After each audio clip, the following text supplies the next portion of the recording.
Welcome, Jennifer. Tell me a little bit about yourself. Hi, good morning, Matt. It's a pleasure to be here this morning. Yes, I have been a nurse for a very long time, 34 years, and I've had the privilege to be nursing in Africa and California. I grew up in Zimbabwe, and from an early age, I knew I wanted to nurse. It was something that I had thought about for years. I studied hard and managed at 18 to get into a nursing program in South Africa. So I left Zimbabwe and did my nursing training and midwifery in South Africa. Worked there for 15 years after my graduation, and then in 2003 we immigrated to the USA, to California, and I've worked in nursing for 18 years in California until last year. And the most of my time nursing, I've been working at the bedside. So it's been a profession that I love, but I am deeply concerned about what's going on currently in healthcare.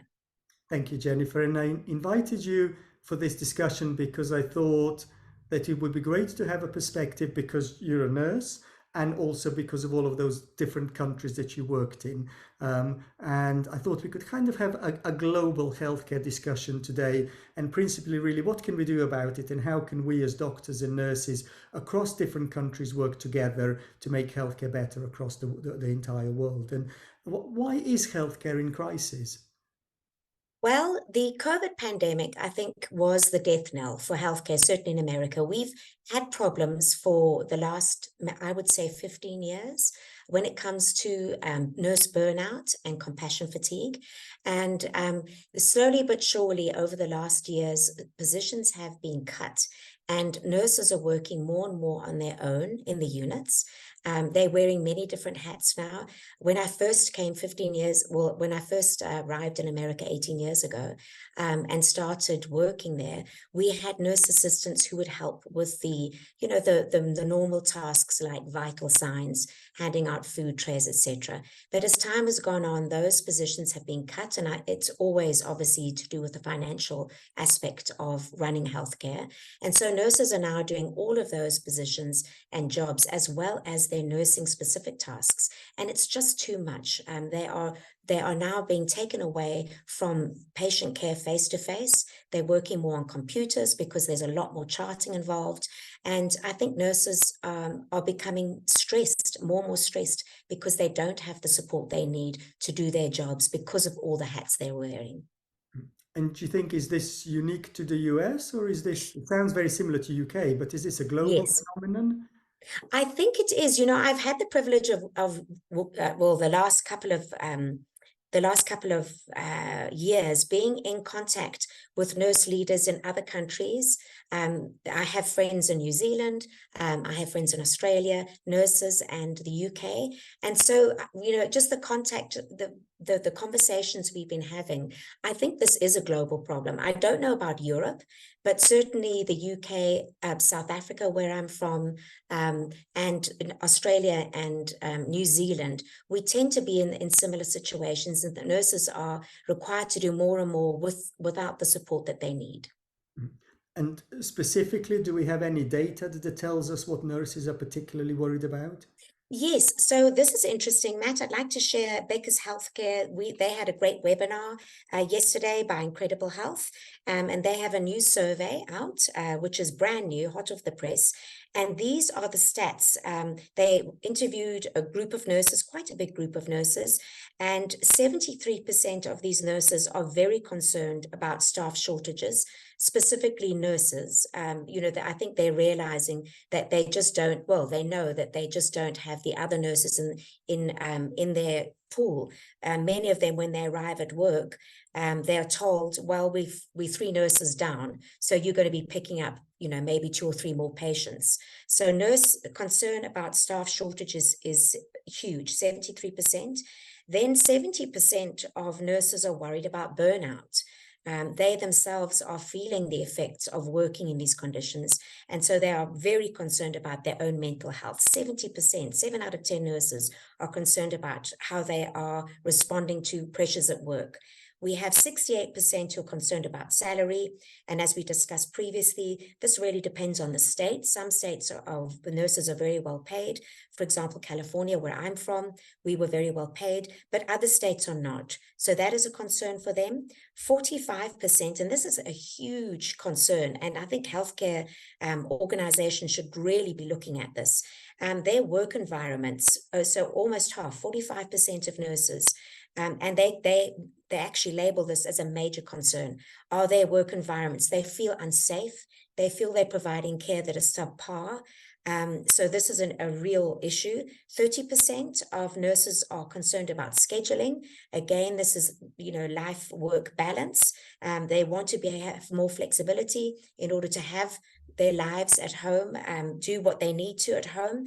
And so 30% feel they are not able to work the way they would like to regarding scheduling. And then 25%, with a quarter of the nurses, are concerned about limited career advancement, which I found very interesting too.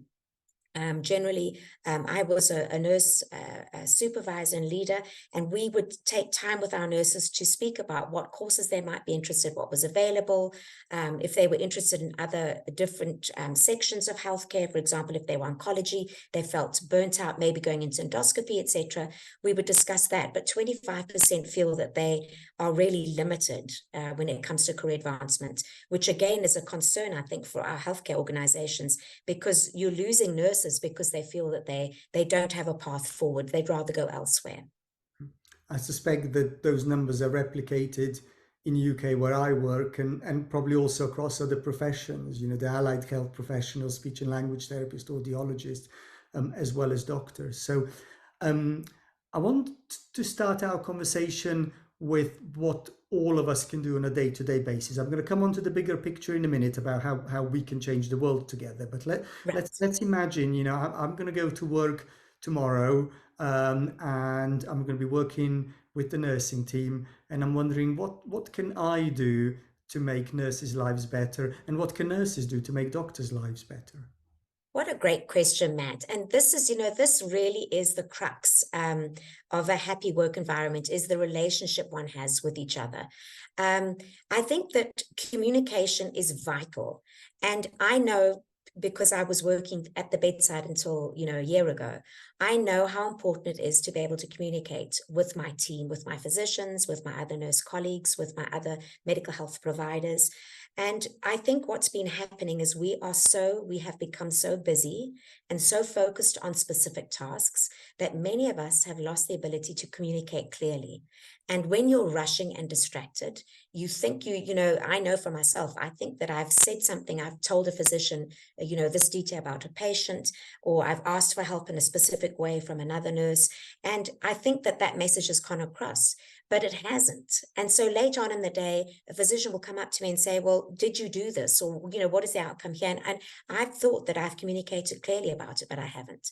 So I think to actually make, number one, eye contact, I think to stop and, just to stand still and look at each other and make eye contact is extremely important. I think for nurses, we can give a lot of information to our physicians, which is, for us, it's important, but obviously for the physician, it's not that important. They want specifics.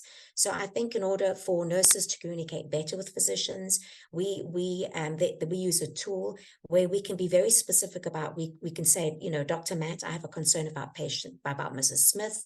This is why I'm concerned. Her blood pressure is so and so, it's trending down, etc. Just to have those specifics, to be making eye contact, to really see that my physician is listening and hearing what I'm saying. And in the same way, when a physician stops a nurse to say, I have these concerns, to make that eye contact, to stop everything, to really be in the present moment, to write down those details, obviously, because we think we can remember everything, but when you have 100 tasks, it's very difficult to do that. So again, I think it's just that moment that you're communicating where you really know eye to eye, I am speaking and I'm being heard. And then if there is a situation where the feedback that you get from each other is not sufficient, is to say again, sorry, please repeat, because nurses, I know we have a lot of respect for our physicians. We can see they're very busy. We'll get a message and we're not 100% sure, and we can see the physician is walking away because he's got another task. But to stop each other and say, hold on, did you hear me? Can you just repeat back what I've told you? If it's an important, obviously, and mostly the communication is important, but just to repeat that back. So communication is extremely important, as is mutual respect. Now, I don't know what it's like in America, I mean, in England, but I can say in America, a lot of the nurses feel that there isn't the same level of respect. Um, and so I think this is something, and it's worldwide. When I'm speaking with you and you speaking with me, if we use honey together, we're going to be making something palatable and something good. But if we're using vinegar, it might be a little bit sour. So just to have that mutual respect to say, good morning, thank you so much. Gosh, you just have a little tiny bit of chat as well, if it's possible, makes the world go round. So those are the two big things: communication, eye contact, and that mutual respect from one professional to another. Mhm. So I love that, and playing out that mutual respect in acknowledging each other, saying hello to each other, passing the time of day, things that are easy, and arguably they don't take an awful lot of time. No, Whether you're busy, you can say hello in a nice way, or you can say hello in a very short way. But one way or another, you're going to have to say hello. So you might as well do it in a way right. that's nice and welcoming. So if I And pick Matt, I would just like to just bring in that one other point. I worked with the most wonderful Irish chaplain, and he would always say to me, Jennifer, just basic chit chat is the elixir of life. So he would say, you never waste. If you ask, do you have children? Is it your birthday party? It takes 30 seconds. But just that elixir of life too, just to have that little bit of a personal contact, that's also very helpful when working with staff members, as I'm sure you know. Yeah. Okay, so when it comes to the workplace, all of us need to recognize the importance of just sort of little social chit chat stuff that takes Yes. literally seconds, but goes an incredibly long way. Yes. Yeah, and you've mentioned the importance of good communication. What's the cost when that breaks down? Oh gosh. Well, sentinel events is the worst scenario. When you're not communicating clearly, there are so many pitfalls. The risk associated with carrying out orders that are not correct.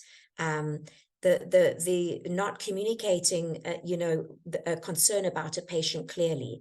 If we could communicate clearly, I think 50% of the errors that happen, maybe even more, would not happen, because it's just vital to healthcare, and because we are so siloed, and because we are so stressed in our workplaces, particularly, well, physicians, but nurses are, I know, because again, I've been at the bedside, we are constantly distracted by charting, by telephone calls, by patients, going out and helping patients to the bathroom, etc. So we are always, our minds are not always where we are supposed to be, and it's just the nature of the beast. And so when we communicate vital information, we have to be present. And the mistakes that happen, I can just give you a brief example. There was my daughter's also a registered nurse.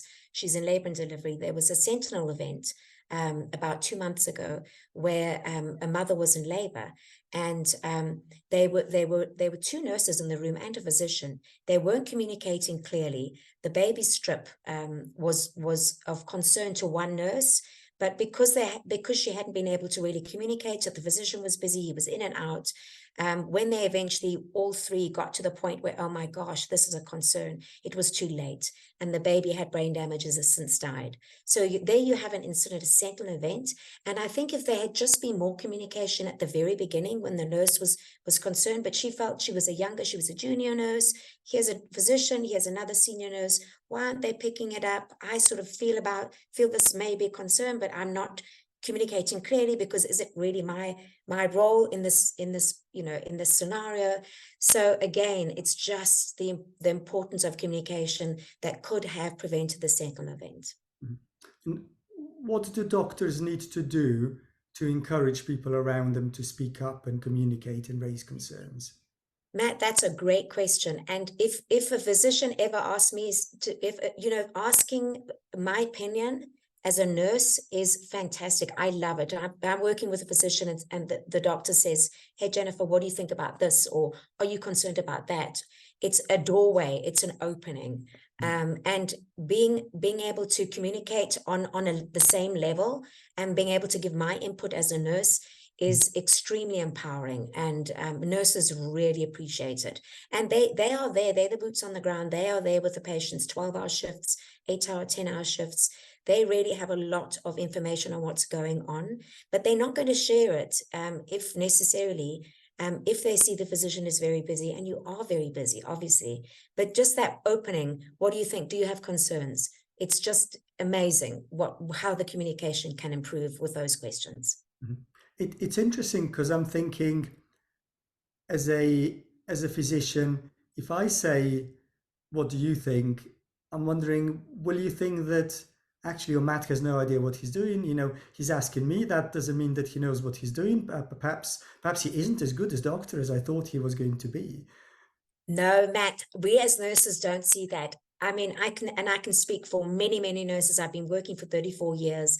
I've been working in South Africa. I have, huge bedside experience. This is not the case at all. This is, when a physician asks a nurse what they think, it's inclusion. It's, gosh, I'm part of this healthcare team. I'm important. I get to say, and there's never a moment. It's just like, oh my gosh, how cool. Physicians asking my opinion. It's not that I think the physician is in any way doesn't understand or really needs my input. It's just a case of we are a healthcare team. We can work together. We're on this as a team, and I'm open to tell my physician, and my physician is open to tell me, and that's the goal, really. So no, not in any time, shape, or form would a nurse ever feel the physician is doesn't know. He's just asking for my input, and we can do this together as a team. And I'm important too in this team. Mhm. So you've obviously worked with I'm going to say thousands, if not tens of thousands Yes. of different positions. So to give me some examples of two or three that have really stood out, but also why they stood out, and how people listening to their podcast can try and replicate that in their everyday work. Right. So I can think of three physicians in the past that I've worked with who have really made an impact on me. I had a very good work relationship with each of them. The first one was an older physician. We worked closely together, and going back to the relationship, obviously there needs to be trust built up between a physician and a nurse. So having those daily interactions, realizing that the nurse says, "Hey, I'm worried about this physician, I'm worried about this patient," that's all important as a basis. But when he introduced me to his patients, he would say, "This is Jennifer. She's a fantastic nurse. She's going to be helping you with your questions. She's going to be contacting you, etc." So he would always build me up in front of patients. And that, as a nurse, it made me work that much harder, because now, gosh, the expectation, Dr. Lali is telling the patients about me. So it was wonderful, just building up each other in front of patients, number one. The second physician is a young physician. I have deep respect for him. He's a thoracic surgeon. He's very laid back, and very comfortable to speak with. And he'll say, while we were working together, he'd say, "Hey, have you read this article? What do you think about this?" He just conversation, and it was academic conversation. It wasn't just, "How's your child," etc. It was, "What do you think about this new chemotherapy? What are your thoughts on this? Intermittent fasting for cancer patients. What are your thoughts?" So he would have these conversations very much as an equal, and I love that. The third physician I'm thinking of was a radiation oncologist. And he just had this gentleness about him, where when he spoke to me, it was this respect, deep respect. What do you think? Mrs. Smith is really battling with this diagnosis. She doesn't want to go on to palliative care. What do you think? Why do you think she's in this situation? And then afterwards, would you please go and speak with her, and discuss this with her and see what she thinks? And then, I could come back and say, okay, well, we've discussed this. These are concerns. We've addressed these. And yes, she's open to palliative care. And so it was just, again, teamwork, being there as a team. And it really is extremely effective. I think physicians can use nurses to really improve the care of their patients, by letting nurses oftentimes be the mouthpiece, and having them there, because they spend so much time and they build up their own relationships with these patients, and patients to a larger extent respect nurses and will hear what they are saying. And it's that the the different relationship with the doctor, it's typically very transactional, short term, isn't it? Correct. Coming for an opinion or a Correct. treatment, whereas the relationship between a patient and a nurse is inevitably much long term. Even if I think of somebody who comes in for a day case procedure, they're going to be with that nurse for 8 hours. They might be a Right. day case procedure, but Right. they'll spend 8 hours with the nurse. Right. They'll spend 5 minutes with me. Yeah. Right. And Matt, another just an interesting point is the way, and I'm trying with my book, I'm trying to teach nurses to communicate in a way that a physician is open to. For example, just sort of ambling on and saying, "Oh, doctor, this blood pressure was this, and this patient had, was stating so and so." I think the nurses need to use code, and I think when a nurse says to you, Matt, I am very concerned about. I think there should be terminology between a provider, a physician, and a nurse.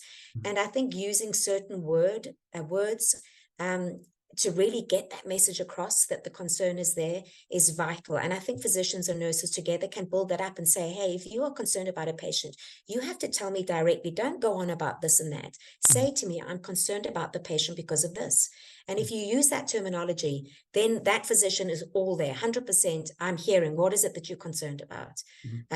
So just to get to know each other well enough that you have this speech with, this terminology. Okay, so in terms of tips for doctors at work so far, so I've got social chit chat, I've got ask the nurse what they think, and involve them to be part of a team. I've got publicly praise the nurses and build them up, and also have those academic conversations. Yeah? Yes, So I've got yes. that. So what about then people that you worked with that haven't been great? So, and what could I or what could other doctors learn from some of the bad doctors that you worked with? Okay, so I had a physician that I worked with my team of nurses who would not, and I'm sure with the EMRs, the medical records, we do a lot of communicating on an EMR with the physician. They would send a message, concerned about this or whatever about the patient. Mrs. Smith has run out of this prescription, please renew, whatever it was. And they would have no response from that physician, nothing, not even a THX thanks. You did not even know that physician had received the message. Now, this makes an enormous amount of extra work for the nurse, because the nurse is worried. It's 5 o'clock on Friday afternoon. This patient must have this medication over the weekend. I need that prescription. Has the physician actually done this for this patient? So I would say, just even if it's a thanks, 3 letters, even if it's a yes, 1 word, just to acknowledge that when a nurse communicates with you. And just basically say, done, whatever it is, so that the nurse doesn't have to go looking for that information. That's a really important part of keeping your nurses happy. Yes. Let's move on to the bigger picture then. So, healthcare's in crisis the world over. Why are we as doctors and nurses together standing up for better healthcare? Why are we together more powerful than we are as individual professions? That's a great question. So, and I address this with my book again. So nurses are over 50% of the healthcare workforce. I don't know exactly, but it is over 50, and 90% of patients are touched by nurses. So we are a huge force when it comes to the contact we have with patients. And I think when nurses unite, and even more so if physicians are on board with nurses, When we can say we have a concern about X, Y, and Z, I think that the amount of voices that we can have out there, I think using tools like LinkedIn is vital, because people are active on LinkedIn. And when conversations are started, if a physician says, for example, I'm working with a wonderful physician who is concerned about his nurses, and so he will post concerns that nurses have, or articles, or Becker's review on his LinkedIn site. And the conversation that starts is amazing. There'll be nurses from Kentucky, there'll be physicians from here. So just to start that conversation and get people's attention to the shared problem that is, we all serve patients. We are a team. The number one, the patient is why we come to work. Whether you're a nurse, no matter whether you're a janitor, physician, we come to work because of our patient. If we can share this and have conversations about what we are doing to try and help patients or not help patients, I think this is vital to move the message forward globally. We are in a crisis. We need to acknowledge that. Why are we in a crisis? We are all short physicians. We are short of physicians, nurses. What can we do personally about that? Those are all very important factors. And together, our voices, millions of voices, can start movements, can get the message across. If you're sitting on your own, you can affect the patients and the physicians you work with one-on-one, but you don't have that same power to do it collectively. Okay. And how can we make change? So how do we make change? This is a little shout out to a chap called Greg Satell, Satell. He's written a great book. He's a world expert on transformation and change. And I'm giving you his tips. If you want to change something, you need to go to, thank God, to the digital world, because in the old days they used to march in the sun and the rain and all the rest. We don't have to do that anymore. But what we can do, and we can become extremely powerful, is we can start in our small social groups, whether it's a small social group on Facebook, on X, on, particularly LinkedIn is very powerful, to start commenting, to start bringing out ideas. And then those posts, hashtags, those messages are given out to a greater group and a greater group. And it's like a ripple effect. And the more comments, the more we can share, the more we can have people looking online and saying, oh yeah, that's something that pertains to me. And this affects my patients. This affects me or my colleagues. So you get that ripple effect going, and you build up allies. You build up a name for yourself. You build up, there's going to be conflict. There are going to be people that disagree with you. But the more that conversation gets out, the better. So it is a digital world, and we need to use our social platforms to get that message out, that we are powerful, and together we can make change. Wonderful. Thank you. I'll perhaps bring our discussion to a close, and maybe Yes. I'll ask you to give what would be your top tips for doctors, for physicians at work. Well, number one, top tip, you are amazing. Your nurses who work with you think you are fantastic. We have deep, deep respect for you. So just don't forget that you are amazing, because I think in the hustle and the bustle, physicians and nurses tend to forget the impact they're making. So you are life changers. The second thing I would say is what comes out of your mouth has such a profound effect on your patients, on your nurses, and the same with nurses. The smallest thing, the smallest bit of kindness, the smallest touch, it goes a long, long way for patients and for nurses, just to have that interaction and that respect. And then just keep going, because without you, there's nothing we can do in healthcare without our physicians. And we're here as a team, as nurses, and we want to be there for you. We want to be able to support you. So it's that kindness, it's that moment of connection with your patients and your nurses, and stay strong, look after yourselves, because we are all going to end up as a patient one day, each of us, you, me, all our loved ones. I have children, grandchildren. I mean, we are going to be needing that nurse, that physician. And so anything we can do to build up nurses and physicians as a group, we need to do, because we need each other and our patients need us. Wonderful. Thank you very much.